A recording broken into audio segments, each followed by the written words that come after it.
আসসালামু আলাইকুম। আরও একটি গুরুত্বপূর্ণ সংজ্ঞা হলো স্বেচ্ছাকৃতভাবে, যেটা 1860 সালে পেনাল কোডের 39 ধারায় বলে দেওয়া হয়েছে যে স্বেচ্ছাকৃতভাবে বিষয়টা কেমন হতে পারে।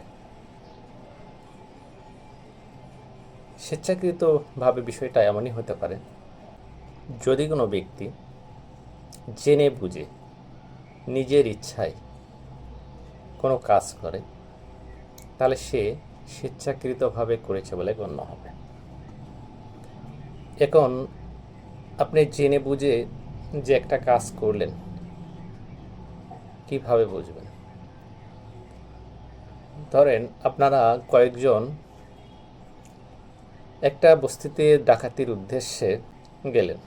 সেখানে ডাকাতি সম্পূর্ণ করার জন্য, সুষ্ঠুভাবে করার জন্য একটা বাড়িতে আগুন লেগে দিলেন। এখন যে ঘরে আগুন লেগে দিলেন সেই ঘরের মধ্যে একজন ব্যক্তি পুড়ে মারা গেল। এখন ওই ব্যক্তি মরার পর যদি আপনার মধ্যে অনুশোচনা হয় যে আমার জন্য ব্যক্তিটা মারা গেল, আপনার মনে আপনার নিজেকে অপরাধী মনে হচ্ছে, তাহলে এটা আপনি স্বেচ্ছাকৃত করেন নাই,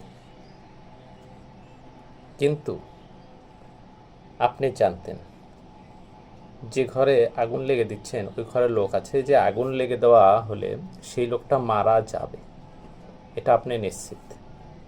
এই যে আপনি জেনে বুঝে কাজটা করলেন, এটাই হলো স্বেচ্ছাকৃতভাবে।